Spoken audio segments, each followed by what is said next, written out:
kali salah faham berlaku menerusi hantaran-hantaran seperti itu.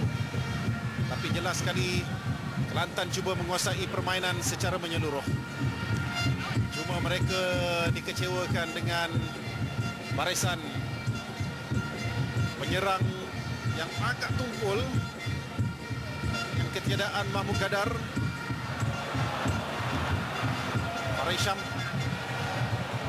yang terlepas bola tadi melepaskan kepada pihak lawan. Satu hadangan yang agak keras dilakukan oleh Obina Nueri.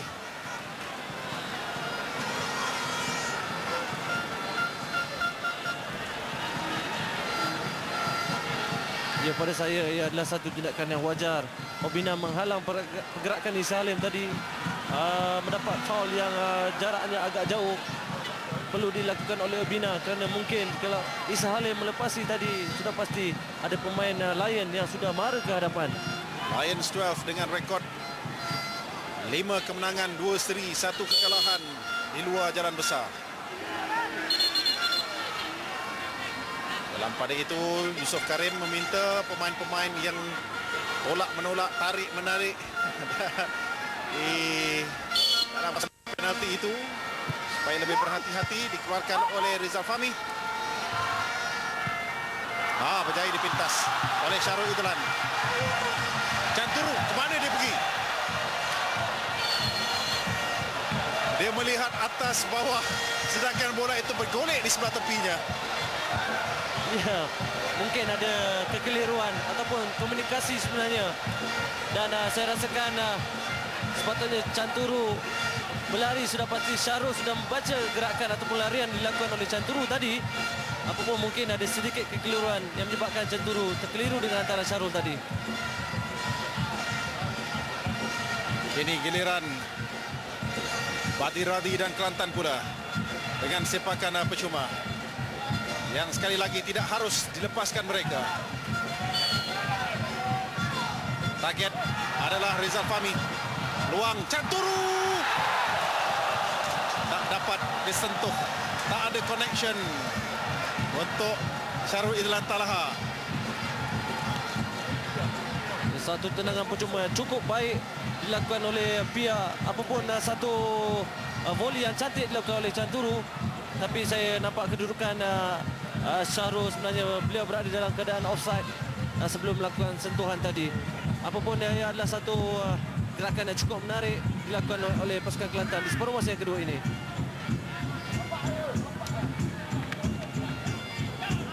Kebiasaannya dalam situasi seperti itu, sedikit sentuhan saja boleh menghasilkan jaringan.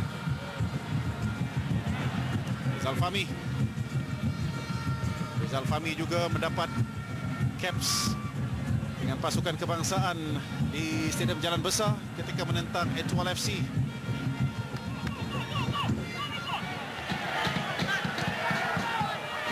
Syaril tak begitu berkesan malam ini dia. Dia agak perlahan permainan. Kenapa Nazab? Benar, Syaril hanya tidak ada function ataupun gerakan-gerakan yang bahaya dilakukan oleh Syaril. Mungkin beliau hanya jadi pelengkap saja untuk pasukan Lion. Ini tapi ya, hantaran seperti itu bahaya yang dilakukan oleh Syahdan Sulaiman. Jumat lepas yang tak menjadi. Kita lihat setiap kali mereka hilang bola, pemain-pemain Lions 12 bersedia untuk turun ke bawah tanpa melihat pihak lawan mengatur serangan dan juga dari bawah. Ya, memang itu yang mereka lakukan setiap kali mereka beraksi. Jika mereka kehilangan bola, mereka akan turun ke bawah dengan pantas. Nurul Azwan Roya, hantaran cantik dari Syakir. Leret antaranya. Haris Harun juga antara pemain yang cepat untuk membaca, menghidu setiap kedudukan bahaya.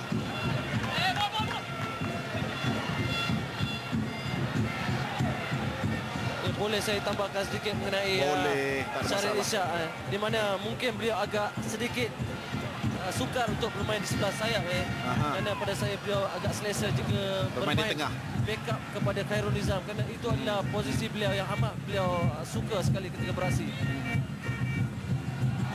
Farhan Sepakan solo dari Farhan. Deflection. Sepakan penjuru. Yusuf Makarim pada awalnya memberikan sepakan gol, tetapi sempat menjeling ke arah pembantu pengadil di seberang sana. Dah berapa sepakan penjuru nih untuk pasukan Kelantan? Tak terkira rasanya. Tapi tak apa, Razab. Namun yang nak saya katakan bahawa Kelantan banyak terlepas untuk mendapatkan sesuatu daripada situasi seperti ini. Oh, terlalu pendek.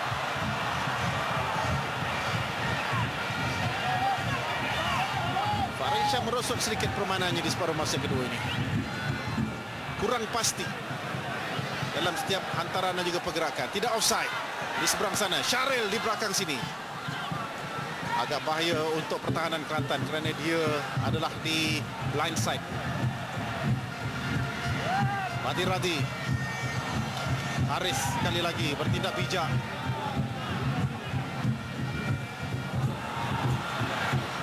Sekali lagi juga Rizal Fahmi seperti di Alostar melakukan tackle yang cukup penting, yaitu untuk menyekat Syaril Ishak.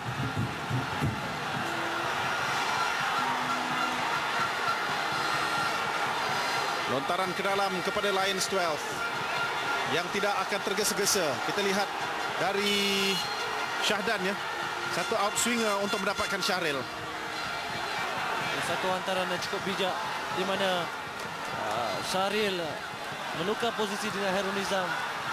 Cuba membuat satu larian yang cukup bijak dan berjaya. Dan pada saya Riza sekali lagi telah melakukan bintisan ataupun halangan cukup penting untuk pasukan. Hendra Putra sedang bersiap sedia untuk dibawa masuk bagi menambah sengat di bahagian hadapan.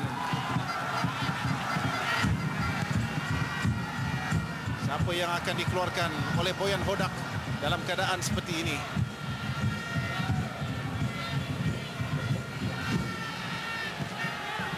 Mungkin keputusannya tidak popular, tetapi dia perlu memikirkan kekuatan sepasukan, kepentingan pasukan Kelantan sendiri.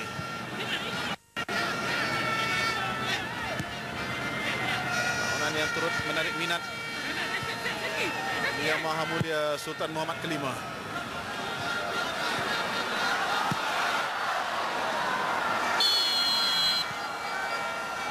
Nurul Azwan Roya dikeluarkan, sedangkan dia adalah antara pemain yang paling berfungsi untuk pasukan Kelantan. Itulah satu keputusan yang perlu dilakukan di sini kalau hendak mengubah rentak permainan, rentak serangan pasukan Kelantan sendiri. Nak keluarkan Syakir ataupun Badri juga berisiko rasanya, apatah lagi untuk di barisan pertahanan. Selain tidak boleh kehilangan mata penuh juga yang sedang dicari oleh Boyan Hodak dan juga Kelantan.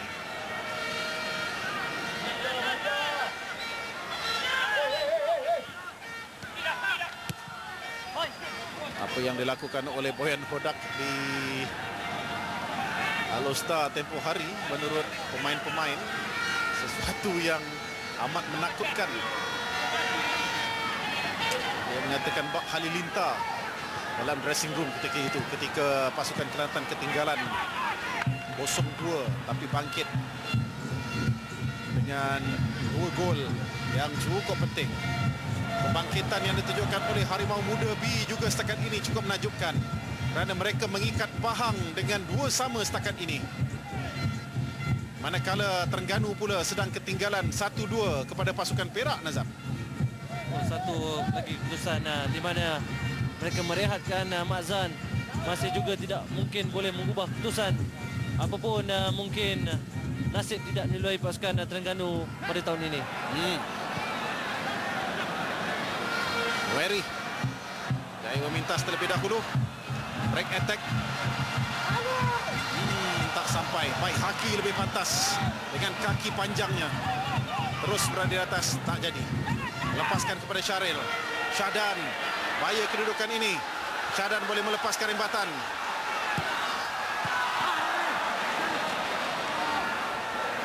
Serangan dari sebelah tepi yang dilancarkan bermula dari tengah. Bahagian midfield tengah Kelantan sekarang ini terlalu longgar, Nazam Izan.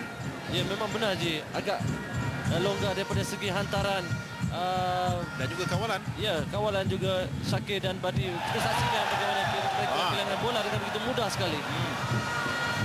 Posisi yang amat bahaya. Oh, keras dari Sabki ke atas Syarul Idlan. Dipanggil sekarang ini. Kad kuning dilayangkan kepada pemain gantian ini. Namun diharap itu bukan hadiah hari jadinya yang ke-18 2 hari yang lalu. Indra Putra.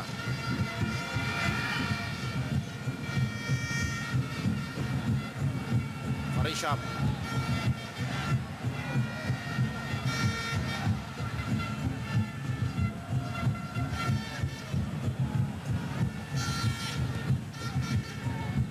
Fadri untuk Farhan. Taran pendek untuk Farishab membuat overlapping di seberang sana.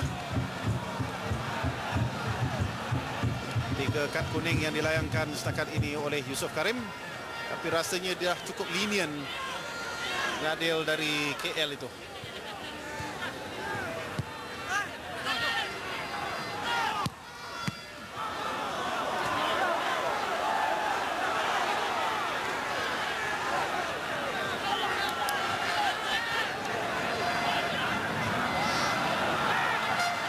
Ini dirampas oleh Farhan.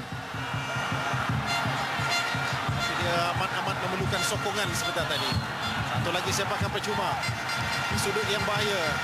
Kali ini mungkin Indra mahu mengambil tanggungjawab.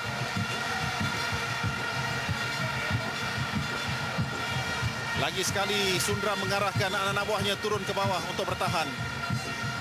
Senyap penyokong-penyokong Lions 12. Mereka pun silap juga datang ke stadium malam ini pakai baju merah. Terus dianggap sebagai penyokong-penyokong Red Warriors. Indra Putra ke depan dengan 5 pemain yang membuat benteng. Dah jadi 6 sekarang ini.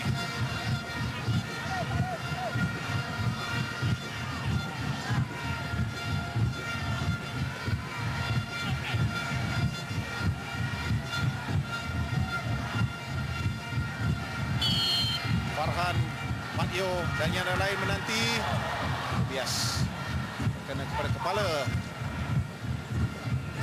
salah seorang pemain yang membuat benteng. Sepakan penjuru di seberang sana. Kali ini bukan dengan kaki kiri Nurul Azan Roya yang sudah pun dikeluarkan. Tapi kali ini dari S. Canturu. Keluarkan dengan baik oleh Baihaki. Offside terlebih dahulu Badi Radhi ataupun Isa Halim yang melakukan clearance sebentar tadi.